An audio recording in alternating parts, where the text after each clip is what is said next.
పల్నాడు జిల్లా పిడుగురాళ్లపట్నం లెనినగర్లో జిల్లా పరిషత్ ఉన్నత పాఠశాలలో స్వచ్ఛాంధ్ర స్వర్ణాంధ్ర కార్యక్రమంలో గురజాల ఎమ్మెల్యే ఎరపతినేని శ్రీనివాసరావు పాల్గొన్నారు. ముందుగా మొక్కలు నాటే కార్యక్రమంలో ఎమ్మెల్యే పాల్గొన్నారు. పరిసరాల పరిశుభ్రత, పర్యావరణ పరిరక్షణలో ప్రతి ఒక్కరూ బాధ్యత వహించాలన్నారు. భావి తరాలకు మంచి వాతావరణం, భవిష్యత్తు అందించడానికి అందరూ సహకరించాలని కోరారు.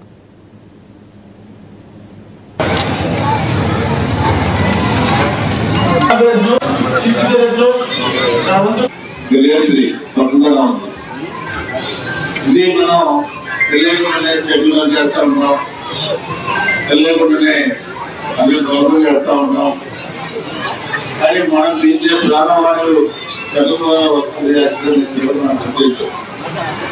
అదేవిధంగా డ్రైనేజ్ క్లీన్ చేసుకో, అదేవిధంగా ఎక్కడెక్కడ చుట్టుపక్కల గట్టి మంది వాటికి క్లీన్ చేయకపోతే ఈ డ్రైనేజ్ వల్ల వీటి వల్ల దోమలు కూడా వస్తుంది. దోమల వల్ల మలేరియా, డెంగీ ఇవన్నీ వస్తాయి. ఇక ఒకదానికి పరిస్థితుల్లో ఉంచుకోకపోతే ఎలా వచ్చే సమస్యలన్నీ కూడా ఇవన్నీ ఉదాహరణలు. అందుకని మనం రాష్ట్ర ప్రభుత్వం ఒకటే చేయడం కాకుండా పబ్లిక్ కూడా అగ్రిగేట్ చేసి ఈ కార్యక్రమం చేయించడం ద్వారా మన రాష్ట్రంలో చెప్పినట్టు కూడా ఎవరు చెప్తూ అందులో పెట్టచ్చు. అందుకనే అధికారులు, ప్రజాప్రతినిధులు, అదేవిధంగా